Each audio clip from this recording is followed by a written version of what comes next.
Is this tied into the ability of Chinese travellers to come to Australia again? Definitely one factor, but of course, interest in Australian property from China pretty much dried up during the pandemic. And then, of course, there were all the trade strikes and the tension. Chinese tourists were discouraged from coming. Chinese students were discouraged from studying here. But that's all being rolled back now, isn't it? Australia, again, the #1 destination for Chinese property buyers, and they spent $400 million in the last quarter of 2022.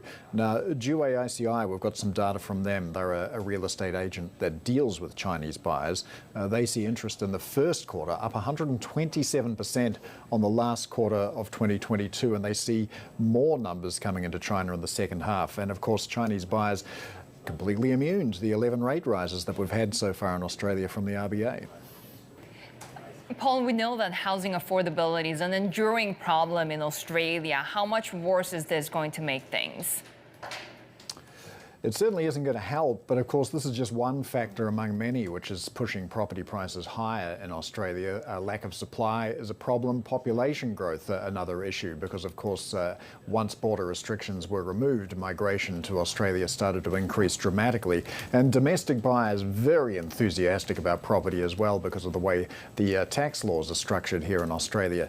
But even the pace of this rebound has caught policymakers by surprise. I mentioned those 11 rate rises that we've had from the RBA.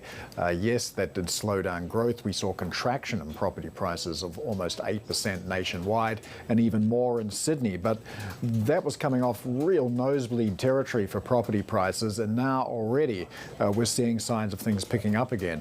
We had some data out from Bloomberg Intelligence just this morning noticing that prices typically stagnate before taking off again, and the next period of performance for the property market might be in 2024 when the RBA looks at easing again.